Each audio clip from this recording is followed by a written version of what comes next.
आलम्बनानि दैवीहो बहुपयानि सन्ति सत्थेषु सह विहो नवपयसा सुपहाणं बिन्ति जग अनदुपकारी अनंतकल्याण करनारा वात्सल्य वर्षावनारा तारक तीर्थंकर परमात्माओए भवसागर तरवा माटे अनेक प्रकारना योग बताव्या छे। एनी अंदर श्रेष्ठ कोटीनो कोई योग होय तो नवपदनुं ध्यान, नवपदनी आराधना ने उपासना छे ने नवपदनी अंदर देवगुरु अने धर्म त्रण तत्व समायेला छे। देव एटले के अरिहंत अने सिद्ध, गुरु एटले आचार्य उपाध्याय ने साधु, आ बे तत्वनी आपणे विचारणा पूर्ण करी आजे छठ्ठो दिवस धर्म तत्वनी शरूआत એટલે કે सम्यक दर्शन एना माध्यमथी आपणा आत्मानी अंदर धर्म तत्वनो प्रवेश थाय। धर्म तत्व आवे एटले धर्म तत्वने शास्त्रकार भगवंतो सूर्यनी उपमा आपे छे। ए सूर्य उगे एटले अंधारू दूर थाय, चारे बाजू प्रकाश फैलावा मांडे। एम आत्मानी अंदर मिथ्यात्वनुं अंधारू, खोटी मान्यतानुं अंधारू। खोटी मान्यता कही तो के हूँ एटले के शरीर, आ खोटी मान्यता छे। हूँ एटले आत्मा, एना बदले हूँ एटले के शरीर। अने मारू कोण तो के मारी दुकान, मारू घर, मारी पत्नी, मारो पुत्र, मारो परिवार। शास्त्रकार कहे छे तारू आमा कोई नथी, कर्म सत्ताए लीज उपर आपेलुं छे। तारू कोई होय तो तारू सम्यक दर्शनना चारित्र वगैरे गुणनो वैभव ए तारो पोतानो छे। आ अंदरमांथी मिथ्यात्वनुं अंधारू दूर थाय अने सम्यक दर्शननो सूरज आत्मानी अंदर प्रकाश पाथरे पोताना स्वरूपनी ओळखाण करावे के हूँ एटले आत्मा अने मारा दर्शनना चारित्र वगैरे गुणो क्षमा, नम्रता, सरलता, उदारता, गंभीरता, सहनशीलता वगैरे गुण वैभव ए मारी केपिटल छे। बाह्य संपत्ति ए मारी केपिटल नथी, एना द्वारा मारी कोई सुरक्षा नथी। 5 करोड़ के 25 करोड़ पड़ेला होय तमारी पासे धीरेनभाई, रस्तामां एक्सिडेंट थाय तो ए रूपिया काममां केटला आवे? एमानुं कशुं तमारी सुरक्षानी गेरंटी आपतुं नथी। आ भावमां पण सुरक्षानी गेरंटी ना आपे धन वैभव, तो आंख मीचाया पछीनी दुनियामां सुरक्षानी गेरंटी शुं आपे? ए आंख मीचाया पछीनी दुनियामां सुरक्षानी गेरंटी आपनार होय तो आ सम्यक दर्शन छे। सम्यक दर्शननी हयातीनी अंदर आत्मा क्यां जाय? सम्यक दर्शननी हयातीमां आयुष्य बंधाय तो मात्र वैमानिक देवलोकनुं आयुष्य बंधाय। सम्यक दर्शननो प्रभाव छे आत्माने कर्मना बंधनमांथी छोड़ावी अने मोक्षनी अंदर पहोंचाडे। शायिक सम्यक दर्शन प्रगट थाय एज भवनी अंदर मोक्षे पहोंचे। एज भवमां न मळे तो 3 भव, 4 के वधुमां वधु 5 भव एनी अंदर मोक्षे पहोंचाडवानी आपणने गेरंटी आपे।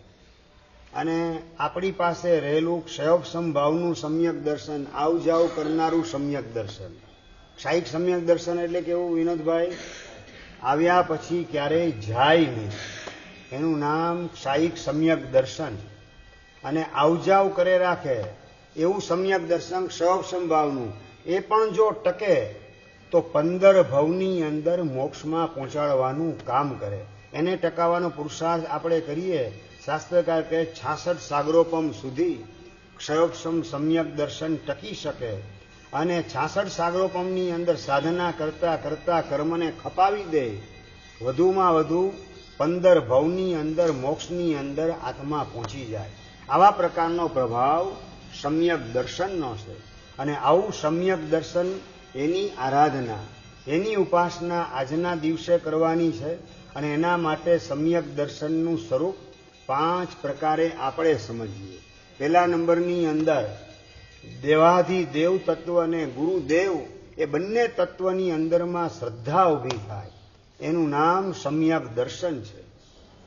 દેવાધિદેવ એટલે તમામ દોષોથી મુક્ત એવા પરમાત્મા છે। આવા પરમાત્મા દુનિયાની અંદર હાજર છે।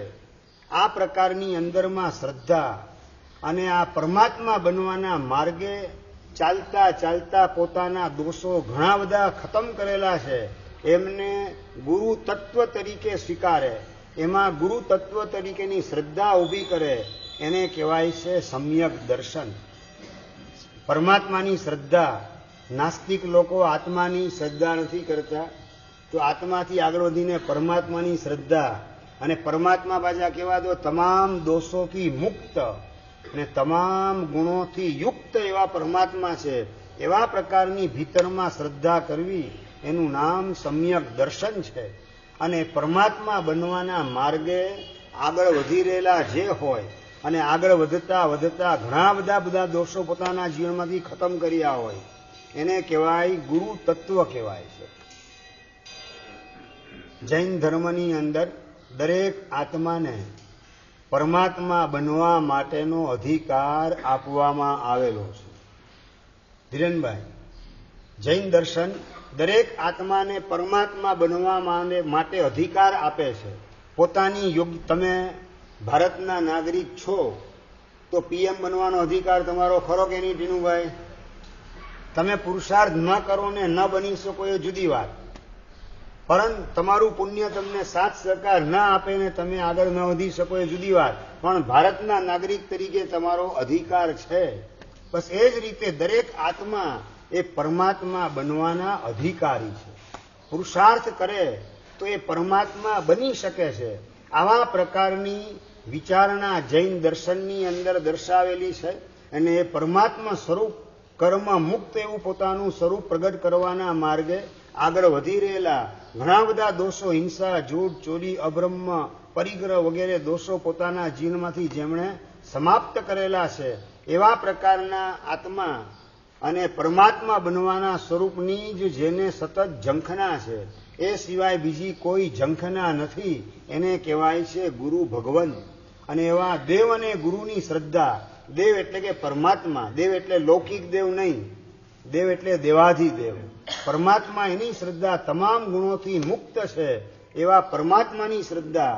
અને મહદઅંશે મોટા મોટા દોષો જેને પોતાના જીવનમાંથી ખતમ કરેલા છે અને પરમાત્માના માર્ગે, પરમાત્મા થવાના માર્ગે આગળ વધી રહેલા છે એને કહેવાય ગુરુ ભગવંત.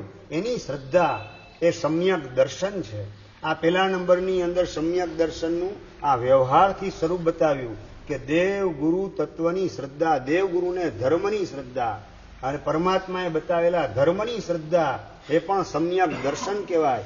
અને આ સમ્યક દર્શન, વ્યવહારથી સમ્યક દર્શન આપણામાં પ્રગટ કરવાનો આપણે પુરુષાર્થ કરવાનો છે. હજી આગળ વધીને ભગવાનની શ્રદ્ધા કરવી સહેલી છે, પરંતુ ભગવાનના વચનની શ્રદ્ધા કરવી સહેલી કે અઘરી? ટીનુભાઈ, નૈનેશભાઈ, ભગવાનના વચનની શ્રદ્ધા કેટલી મળે? તમારા 50 લાખ રૂપિયા કોઈએ દબાવેલા હોય કે 5 લાખ દબાવેલા હોય એટલે તમને તરત જ મારો દુશ્મન છે, મારું બગાડનારો છે, મને નુકસાનીના ખાડામાં ઉતારનાર છે, જોઈ લઈશ, બતાવી લઈશ, આવા પ્રકારના વિચાર મનમાં ઘૂંટાતા હોય એ વખતે ભગવાનનું વચન યાદ આવે કે મેં કોક ભવમાં એના દબાવેલા હશે, માટે એણે મારા દબાવેલા છે. મેં એને નુકસાન પહોંચાડેલું ન હોય તો તન કાળમાં એ આત્મા મને નુકસાન પહોંચાડે નહીં. આવા પ્રકારની જીન વચનની શ્રદ્ધા એ વખતે આવે કે ના આવે? જૈનભાઈ, ભગવાનને માનવા સહેલા છે તો ભગવાનનું માનવું બહુ અઘરું અને કપરું છે. ભગવાનનું કીધેલું આ વચન એ વખતે સ્વીકારવાની તૈયારી કેટલી આવે? ભગવાન કહે છે તારા કારણે તું દુઃખી છે, એના કારણે નહીં. તે ગરબડી પહેલા કરેલી હતી માટે આ તકલીફ ઊભી થયેલી છે. 50 ખમણ ઢોકળા ખાઈને દવાખાનામાં જવું પડે, લૂઝ મોશન થઈ જાય, 25-30 વખત ઝાડા થઈ ગયા અને દવાખાને જવું પડે, અને દવાખાને જઈ અને ઓલો કંદોઈને ફરસાણ માટ ને ગાળી આપવાનું કામ કરે. હરામખોર સમજે જ એના મનની અંદર મને ઝાડા કરી નાખ્યા એને. ટીનુભાઈ, એ ફરસાણ માર્ટનો વાંક કેટલો છે? સેતુ કેટલો વાગેનો? તમે ખાવામાં વિવેક રાખેલો હોત, 50 ખાધા, એની જે 2-3 વાપર્યા હોત તો વાંધો ના હોત, પણ 50 ખાધા દબાવી ભાવી ગયા. નાયલોન ખમણ ઢોકળા મજા આવી ગઈ, ટેસ્ટી છે, વધારે દબાવી દઉં અને વાંક પછી કાઢો કોનો? તો કે ફરસાણ માર્ટનો વાંક કાઢો, બસ એની જેમ આપણે પહેલા ગરબડ જો ન કરેલી હોય તો બીજા દ્વારા આપણું અપમાન થાય કે ગાળ સાંભળવા મળે કે એ આપણી સાથે વિશ્વાસઘાત કરે એવી શક્યતા નથી. એટલે કોઈ વિશ્વાસઘાત કરે એ વખતે મેં એની સાથે વિશ્વાસઘાત કરેલો હશે એનું આ રિફ્લેક્શન છે એવું મારા પરમાત્મા મને કહે છે, એનો હું સ્વીકાર કરું છું. એટલે મને મારા પાપમાંથી એ છોડાવનાર છે, એ હેલ્પર છે. મોક્ષ માર્ગે આગળ વધવાની અંદર મારા પાપ રૂકાવટ કરતા હતા અને એ પાપના બંધનમાંથી મને છોડાવનાર છે. માટે એને ધન્યવાદ આપવાનું કામ કરું. મારા પ્રભુ મને આ સંદેશો આપે છે. એવો શિકાર ભાવ પારસભાઈ એ વખતે કેટલો આવે? ભગવાનને માનવા સહેલા છે, ભગવાનનું માનવું અઘરું અને કપરું છે. અને ભગવાનનું વચન આપણે માનીએ એ સમ્યક દર્શનનું બીજા પ્રકારનું સ્વરૂપ છે. એ જો આપણને સ્વીકારતા આવડે તો મોક્ષ માર્ગે આપણે ઝડપથી આગળ વધી શકીએ. આપણને તકલીફ આપનાર આપણા કર્મ એટલે કે આપણે પોતે જ છીએ. મને સૌથી વધારે નુકસાન પહોંચાડનાર બીજું કોઈ નથી, હું પોતે જ છું. આ પ્રકારનું જીન વચન, એની શ્રદ્ધા આપણી પાસે સુરેશભાઈ કેટલી મળે? કેટલી શ્રદ્ધા મળે?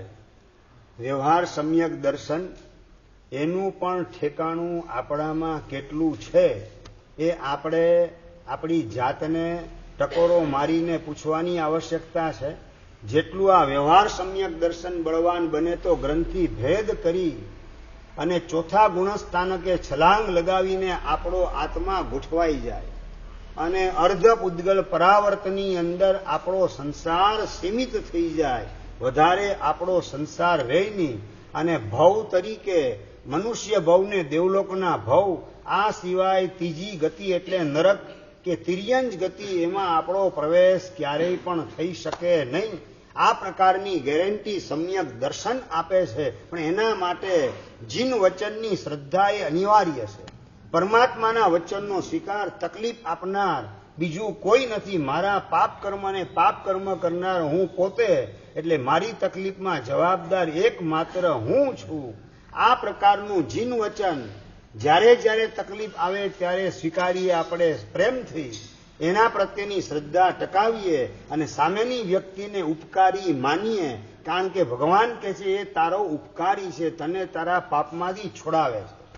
ગાળ આપનાર કે અપમાન કરનાર કે ચીટિંગ કરનાર એ મને મારા પાપમાંથી છોડાવવા દ્વારા ઉપકાર કરેલો છે. આવો સ્વીકાર ભાવ આવે કે ના આવે? વિનોદભાઈ,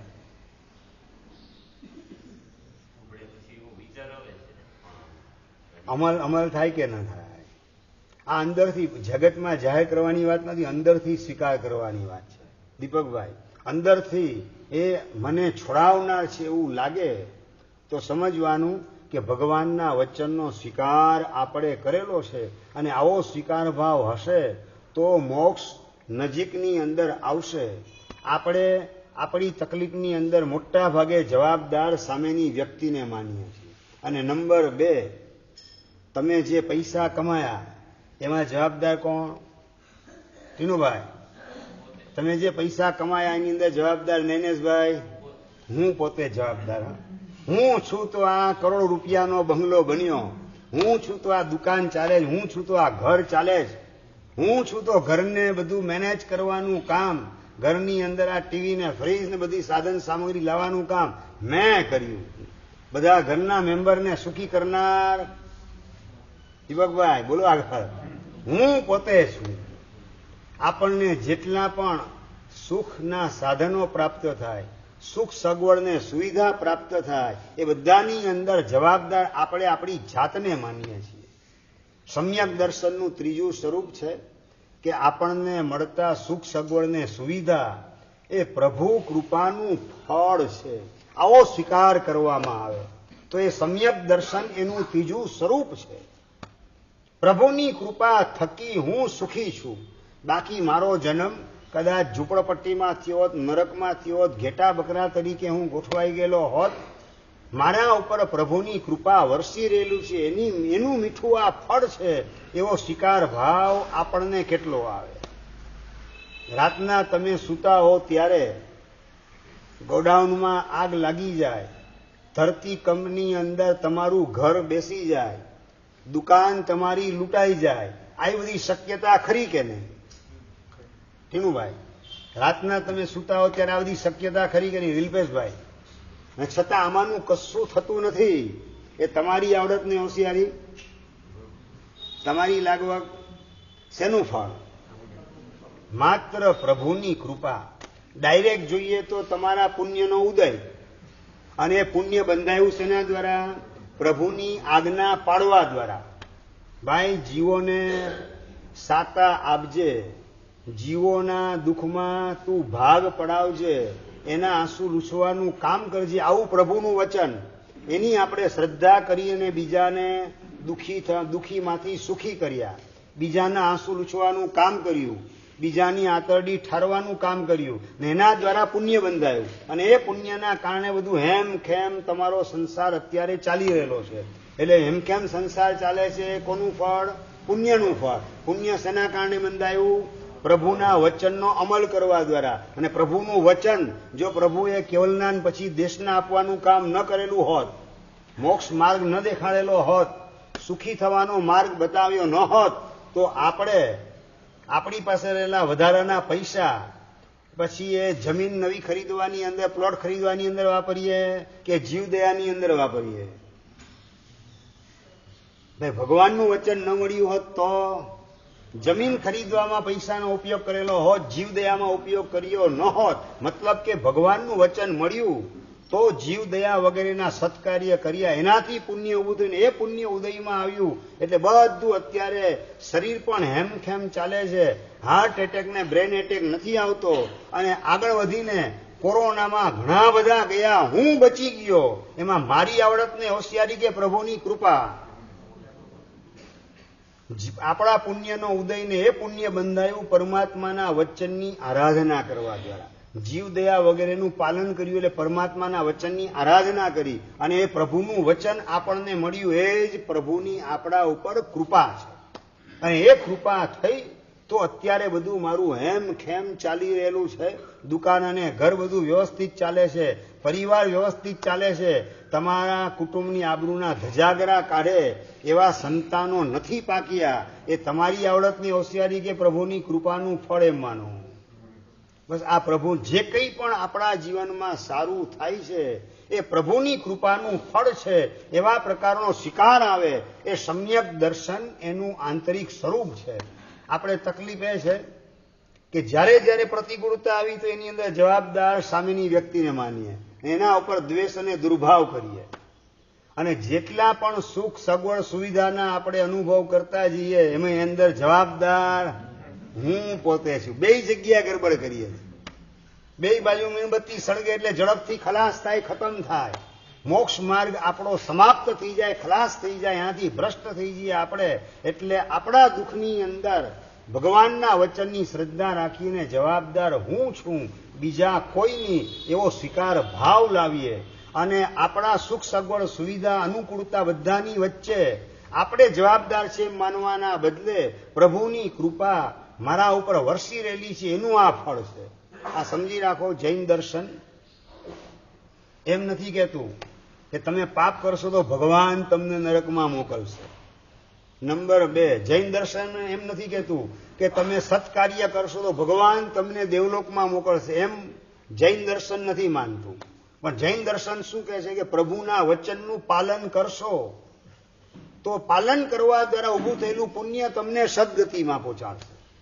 અને ભગવાનના વચનની વિરાધના કરશો, નોનવેજ ખાવાનું કામ, ડ્રિંકિંગ કરવાનું કામ, વ્યસન વગેરેનો ભોગ થવાનું કામ, આ બધું જો તમે કરશો, પરસ્ત્રી ગમન વગેરેના પાપ કરશો તો એનાથી બંધાયેલું પાપ તમને નરકમાં મોકલશે. સમજાય છે બરાબર? આ જૈન દર્શન ભગવાન તમને સ્વર્ગમાં મોકલે ને ભગવાન નરકમાં મોકલે એમ નથી કહેતું, પણ ભગવાનના વચનની આરાધના કરો, ઉપાસના કરો, એનો અમલ કરો, એનાથી ઊભું થયેલું પુણ્ય તમને દેવલોકમાં પહોંચાડશે. એટલે એ રીતે પ્રભુની કૃપા તમારા દેવલોકની અંદર જવાની અંદર નિમિત્ત બને છે. અને પ્રભુની કૃપાનો આંતરિક સ્વીકાર કરી પોતાની આવડતને, હોશિયારી વગેરેને સાઈડમાં મૂકી પોતાના પુરુષાર્થને ગૌણ કરી ભગવાનને હાઇલાઇટ કરીએ, કૃતજ્ઞ ભાવ પરમાત્મા પ્રત્યે પ્રગટ કરીએ, એ આપણું આંતરિક સમ્યક દર્શન છે. આપણી ઉન્નતિની અંદર આપણી જાતને જવાબદાર માનવાના બદલે ભગવાનને આપણે જવાબદાર ઠેરવીએ, એ એમના પ્રત્યેનો કૃતજ્ઞ ભાવ, એમના પ્રત્યેનો સમર્પણ ભાવ એ અંદરમાં પડેલા સમ્યક દર્શનની નિશાની છે. આપણે આપણી જાતને યાદ કરીએ કે જેટલી પણ સફળતા મળી એ બધાની અંદર એની અંદર જવાબદાર આપણે પોતે માનીએ આપણી જાતને કે પરમાત્માની કૃપાને માનીએ? હર્ષભાઈ, આપણે પોતાને માનીએ છીએ. બસ એ આ સમ્યક દર્શનની આરાધના આપણને શીખડાવે છે કે તકલીફમાં વ્યક્તિ સામેની જવાબદાર નથી, હું પોતે જવાબદાર છું. એવા ભગવાનના વચનની શ્રદ્ધા કરો, સ્વીકાર કરો અને એના દ્વારા જીવો પ્રત્યે દ્વેષ દુર્ભાવ થતો અટકાવો, તમારા આત્માને નવા પાપના બંધનમાંથી બચાવી લો. આ પ્રકારનું જીન વચન એની આપણે શ્રદ્ધા ઝળહળતી કરીએ, એ રીતે સમ્યક દર્શનની આરાધના કરીએ. અને જેટલી પણ અનુકૂળતાઓ મળે છે બધાની અંદર પ્રભુની કૃપા જવાબદાર છે. થેન્ક્સ એ લોટ. તમારા દીકરાનો પહેલો નંબર આવે ત્યારે યાદ શું આવે? ભગવાનને ધન્યવાદ આપવાનું યાદ આવે કે દીકરાએ ખૂબ મહેનત કરી એમ યાદ આવે? દીકરો ગમે એટલી મહેનત કરે પણ પરીક્ષા વખતે એનું જો માથું દુખવા માંડે તો પરીક્ષામાં પહેલો નંબર લાવે કેવી રીતે? ટીનુભાઈ, કેવી રીતે પહેલો નંબર આવે? નિલેશભાઈ, પરીક્ષા વખતે માથું દુખવું નહીં મારા દીકરાનું, એમાં મારી આવડતને, દીકરાની આવડતને હોશિયારી કામ કરે કે પ્રભુની કૃપા કામ કરે?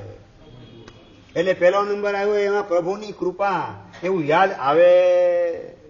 સંસારના ક્ષેત્રમાં સફળતા મળી એમાં આપણીને આપણા પરિવારના સભ્યોની આવડતને, હોશિયારીને, મહેનત એ બધાને જ હાર તોરા પહેરવાનું કામ. એટલે આપણે આપણી જાતને હાર તોરા પહેરાવીએ, પરંતુ પ્રભુની કૃપાના લીધે પરીક્ષા વખતે માંદો ન પડ્યો, લૂઝ મોશન ન થયા, તબિયત ન બગડી, માથું ન દુખ્યું, સ્ફૂર્તિ રહી. અને ઘણી વાર છે ને મહેનત ગમે એટલી કરેલી હોય, આવડતું બધું હોય, પણ લખવાનું આવે ને ત્યારે જ મગજ બેર મારી જાય. એ જ વખતે કશું યાદ ના આવે અને 3 કલાક પરીક્ષાના પસાર થયા, બહાર નીકળે, ઘરે જતા જતા આનું તો જવાબ મને આવડતો હતો, આનો આ જવાબ હતો, મેં ક્યાં ખોટો જવાબ લખી નાખ્યો. પણ અબ પછતાએ હોત ક્યા, જબ ચીડિયા ચૂક ગઈ ખેત. તો એ અણીના અવસરે યાદ આવી જવું એ પોતાની આવડતને, હોશિયારીનું રિઝલ્ટ કે પરમાત્માની કૃપાનું ફળ છે. નૈનેશભાઈ, તમે ડોક્ટર થયા એમાં પરમાત્માની કૃપા યાદ કેટલી આવે? મેં મહેનત કરી 5 કલાક, 15 કલાક, 20, 18 કલાક હાર્ડ રીડિંગ કરતો હતો. જાડા ચોપડા 1500 ને 1700 પાનાના મેં મોઢે કર્યા, એટલે હું પાસ થયો, હું ડોક્ટર થયો. એવું યાદ આવે, આમ અંદર ઉડે થયું આમ કે પ્રભુની કૃપાથી આ પોસ્ટ ઉપર હું ગોઠવાયો. અંદર યાદ શું આવે? સમ્યક દર્શન આપણને મળેલા જે કંઈ પણ સુખ, સગવડ, સુવિધા કે સમૃદ્ધિ કે સફળતા, બધાના મૂળની અંદર પ્રભુની કૃપાને જવાબદાર અંતરથી સ્વીકારે, એને ધન્યવાદ આપવાનું કામ કરે. પ્રભુની કૃપા થકી આ જગ્યાએ હું ગોઠવાયો, આવો સ્વીકાર ભાવ એ સમ્યક દર્શન એનું આંતરિક ત્રીજા પ્રકારનું સ્વરૂપ છે. અને બીજી રીતે વિચારીએ તો સમ્યક દર્શનની એ ઉપાસનાને આરાધના છે. સમ્યક દર્શન પ્રગટ થયેલું હોય એને ટકાવવાનું પણ કામ પ્રભુ કૃપાનો સ્વીકાર. અને અપરાધની અંદર એટલે 2 જ વસ્તુ યાદ રાખવાની, સારું જે કંઈ થાય એ પ્રભુ ખાતાની, પ્રભુ કૃપાના ખાતામાં જમા કરવાનું, અને જે કંઈ તકલીફ આવે એ આપણા ખાતાની અંદર જમા કરવાનું. આટલું જ કરવાનું છે. પ્રતિકભાઈ, સમજાઈ ગયું બરાબર? તકલીફ જે કંઈ આવી એમાં જવાબદાર હું છું. મારી ભૂલ, મારા બગડેલા ભાવ, મારું નબળું વર્તન, મારો નબળો વ્યવહાર, મારા નબળા શબ્દો, મારા નબળા વિચાર, મારા નબળા ભાવ, કંઈક ને કંઈક મારી ગરબડ, એટલે કે હું પોતે મારી તકલીફમાં જવાબદાર છું. આવો સ્વીકાર ભાવ તકલીફ જ્યારે પણ આવે જો કરતા આવડી જાય તો સમ્યક દર્શનની આરાધના આપણા માટે સરળ થતી જાય. 4થા નંબરની અંદર સમ્યક દર્શનની આરાધના એટલે કે સંયમીની કદર અને સંયમ પ્રત્યેનો આદર ભાવ. એ ચોથા નંબરની આરાધના છે. સંયમીની કદર એટલે કે સાધુ સાધ્વી ભગવાન પ્રત્યેનો અહોભાવ અને આદર ભાવ અંદરમાં ઉછળતો હોય. સંયમી એવા મહાત્મા દેખાય અને હૈયું એમના પ્રત્યે અહોભાવથી ઝૂકી જાય. આવા પ્રકારનો કદરનો પરિણામ જેટલો જીવંત હોય એ સમ્યક દર્શનની નિશાની છે. દીકરી તૈયાર થઈને આવે, ઉંમર લાયક દીકરી થાય અને માં દીકરીને મોકલે કે જા બાપા પાસે જા, અને તૈયાર થઈ સોળ શણગાર સજી અને રાજસભાની અંદર દીકરી પ્રવેશ કરે અને દીકરી આવે એટલે સમજી જાય કૃષ્ણ મહારાજ કે આ દીકરી ઉંમર લાયક થી એટલે એની માએ એટલે મારી રાણી એને મોકલેલ છે. અને તરત જ દીકરીને પ્રશ્ન પૂછે કે દીકરી તારે રાણી થવું જ કે દાસી થવું જ? પિતાજી મારે રાણી થવું જ. રાણી થવું હોય તો નેમિનાથ પરમાત્માની પાસે પહોંચી જા, એમના માર્ગે સંયમના માર્ગે તું ગોઠવાઈ જા તો તું રાણી થઈશ, સુખી થઈશ. એકો એક દીકરી ઉંમર લાયક થાય, તૈયાર થાય, મોટી થાય અને પરણવા લાયક બને ત્યારે રાણી થવું જ કે દાસી આ પ્રશ્ન, અને જેવું રાણી થવાની વાત કરે તે દીક્ષાના માર્ગે દીકરીને ગોઠવે. આ શું છે? સંયમ પ્રત્યેનો આદર ભાવ અને સંયમીની કદર. સંયમીના પરિવારની વૃદ્ધિ કરવાની અંદર મારા સંતાનોને ગોઠવતો જાઉં. આ રીતે સંયમીની કદર હું કરું. આવા પ્રકારનો પરિણામ એ સમ્યક દર્શન એનું આંતરિક ચોથા નંબરનું સ્વરૂપ છે. દીકરો આ મોટો થાય 5, 15, 20 વર્ષનો, વિચાર મનમાં કયો આવે? વિનોદભાઈ મારી દુકાન સંભાળશે, મારી પેઢી સંભાળશે. મારી પેઢી સંભાળશે એમ યાદ આવે કે ભગવાનના શાસનની પેઢી સંભાળશે એમ યાદ આવે? હવે પ્રભુના શાસનની પેઢી સંભાળવાને લાયક થયેલો છે, યાદ આવે? સંયમીની કદર એટલે કે સંયમી એને મારું સંતાન સમર્પિત કરી અને મારા સંતાનને પણ સંયમી બનાવું, શાસનની શોભામાં અભિવૃદ્ધિ કરે મારા સંતાન. એ પ્રકારે એ માર્ગે એને ગોઠવતો જાઉં, એવો ભાવ સહજ રીતે ભીતરમાં જાગે. એ શું છે તો કે સમ્યક દર્શન એની નિશાની છે. આપણને સંયમ પ્રત્યે આદર ભાવ ને સંયમી પ્રત્યેનો કદર ભાવ. સંયમીની કદર માત્ર ગોચરી પાણી ઓરાવા દ્વારા કે દીકરા દીકરી ઓરાવા દ્વારા? ભાઈ કદરનો ભાવ કયો રીલ્પેશભાઈ? ગોચરી પાણી ઓરાવાની અંદર કદર થઈ જાય સંયમીની, કે તમારા સંતાન એને ઓરાવવા દ્વારા સંયમીની કદર થાય. સાચું બોલો, તમારી આમ અંદર ઊંડે ઊંડે ઈચ્છા તો કરીને કે યશોઈજી મહારાજ સાહેબ એના જેવા મહાત્માના ચોમાસા અમને દર વર્ષે મળે, આવી ઈચ્છા ખરી કે નહીં? સાચું બોલો, બધાની ઈચ્છા ખરી કે નહીં? પ્રવચન બધા સાંભળો છો આટલા સમયથી, હોંશે હોંશે સવારના પોરમાં 7 વાગ્યામાં દોડતા દોડતા આવો છો. મોડા પડ્યા હોય તો મલયભાઈ દોડતા આવ્યા નહીં, દોડતા દોડતા તમે આવો, બરાબર? પણ એ વખતે વિચાર આવે કે મારા સંતાનને યશોઈજી મહારાજ બનવાના માર્ગે ગોઠવી દઉં. આવો વિચાર કેટલો આવે? પ્રવચનકાર મહાત્મા જોઈએ છે, મારા દીકરાને મારા સંતાનને શ્રમણ સંસ્થાને શ્રમણી સંસ્થામાં એડમિશન વહેલી તકે અપાવી દઉં. એ રીતે સંયમીની કદર કરવાના પરિણામ તમારામાં કેટલા જાગે? ઘરે જઈને વાત નહીં કરતા મારા સાહેબને ચેલાની ભૂખ છે, ભાઈ ચર્ચા એની નહીં ઉપાડતા. મને કોઈ તમારા દીકરા છેલ્લા તરીકે મળે એમાં રસ નથી, પણ સમ્યક દર્શનનો પરિણામ તમારા અંતરમાં જીવંત હોય તો દીકરો દીકરી ઉંમર લાયક બને ત્યારે એના માટે મૂર્તિયા શોધવાના બદલે એના માટે સદગુરુની તપાસ કરું. આવો વિચાર ભીતરમાં જાગે તો સમજવાનું સમ્યક દર્શન અંદરમાં જીવંત છે. વ્યવહાર સમ્યક દર્શનનું પણ આ રિફ્લેક્શન અંદરમાં આવી જાય તો બેડો પાર થઈ જાય. અને 5મા નંબરની અંદર સમ્યક દર્શનનું સિમ્ટોમ્સ એટલે ગુણાનું રાગ છે. સદગુણનો પ્રેમ ને એનો પક્ષપાત. હજારો તકલીફની વચ્ચે પણ હજારો તકલીફ આપનાર વ્યક્તિ એનો પણ ગુણ એ અંદરમાં હાઇલાઇટ થાય તો સમજવું સમ્યક દર્શન ભીતરમાં પડેલું છે. આપણને ગુણ કોના દેખાય? કોના ગુણ જોવા ગમે? મલયભાઈ કોના ગુણ? મિતેશભાઈ એક તો પોતાના ગુણ જોવા ગમે, દિનેશભાઈ બરાબર. બીજાના કોના ગુણ? આપણને જે અનુકૂળ હોય એના ગુણ આપણને ગમતા હોય. આપણને સુખી કરે, સગવડ આપણને પહોંચાડવાનું કામ કરે, કટોકટીમાં આપણને મદદ કરે, આપણો હાથ ઝાલે, એના ગુણની અનુમોદના કરવાનું મન થાય. પણ આપણને તમારા સાચું બોલો, તમારા 10,000 રૂપિયા દબાવેલા હોય એ વ્યક્તિ માંસ ખમણ કરે, અનુમોદના કેટલી કરી શકો મલયભાઈ?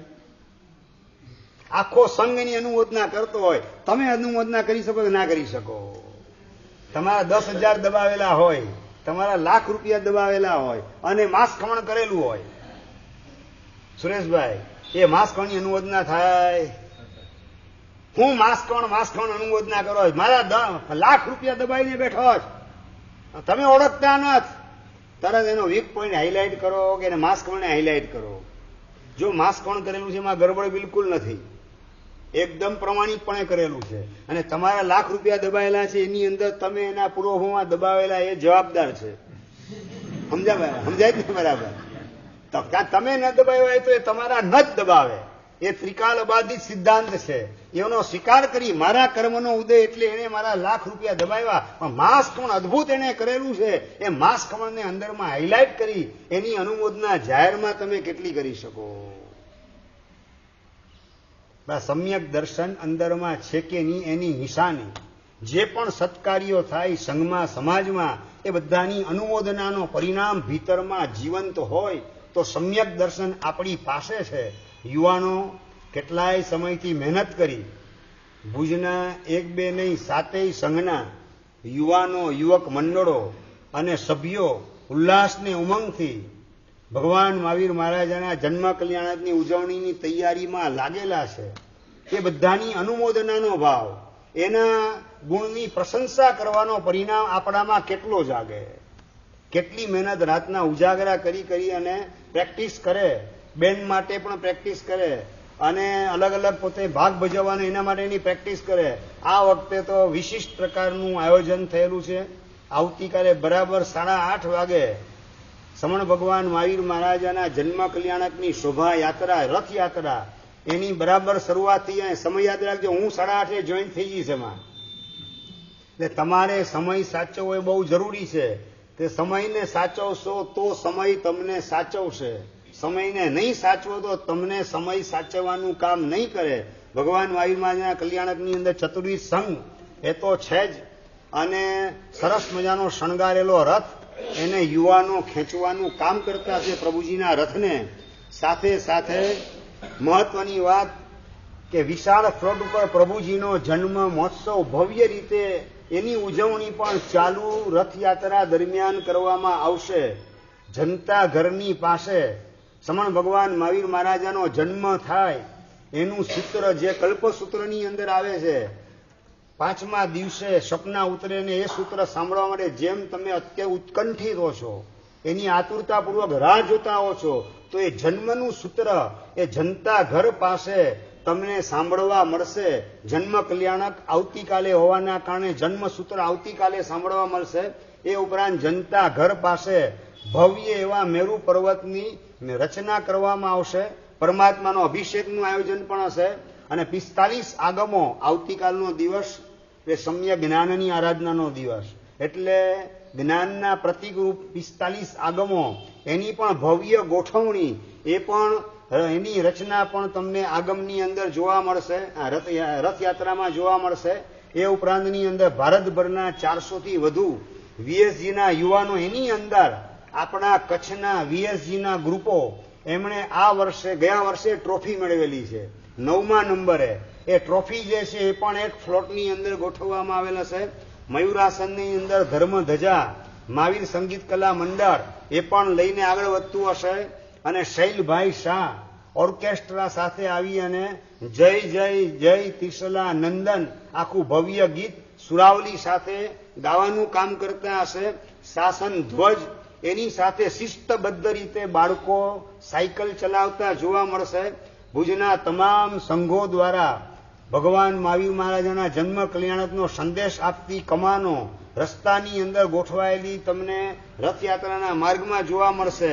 અને શાસન ધ્વજ સાથે પ્રભુ ભક્તિની અંદર મગ્ન બનેલા એવા યુવાનોના પણ દર્શન કરવાનો લાભ મળશે.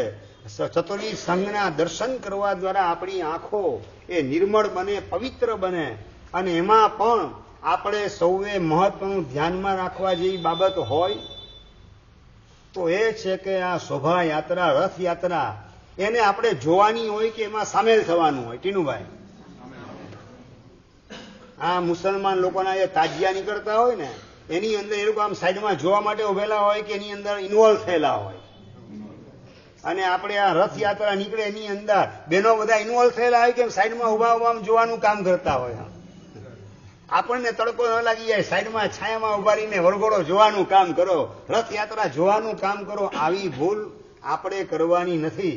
આપણે જો શોભાયાત્રામાંથી નીકળી જઈએ તો શોભા સી રહે. એટલે આપણે કોઈએ જોવાના બદલે આપણે રથયાત્રાની અંદર ઇન્વોલ્વ થવાનું છે. એટલે બહેનોને ભાઈઓ બધા જોવા માટે ઉભા નહીં રહી જતા, એ તો દેખાડવાનું કામ નિલેશભાઈ તમે કરવાના છો ને. મૂવી ઉતરશે પછી તમે બધાને દેખાડવાનું કામ. આ જ હોલની અંદર મારો વીઆર થાય પછી એક કાર્યક્રમ ગોઠવી દઈએ એટલે જેને જોવાની ભાવના હોય એ જોવા માટે આવે. પણ આવતીકાલે વરઘોડો જોવાનો નથી, રથયાત્રા શોભાયાત્રા જોવાની નથી, પણ આપણે એની અંદર ઇન્વોલ્વ થવાનું છે. આ ખાસ તમે સૌ લક્ષમાં રાખજો. અત્યારે નવકાર ડે 8:01 ટાઉન હોલની અંદર જાપ માટે આપણે બધા ભેગા થવાનું છે.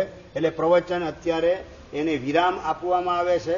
અહીંથી હું ચાલીને જઈશ તો 20 મિનિટ ઓછામાં ઓછી થશે અને 8:01 બરાબર ત્યાં કાર્યક્રમ સ્ટાર્ટ થવાનો. એટલે આપણે બધા એની અંદર સામેલ થઈએ. જીનાજ્ઞા વિરુદ્ધ કહેવાય તો મિચ્છામિ.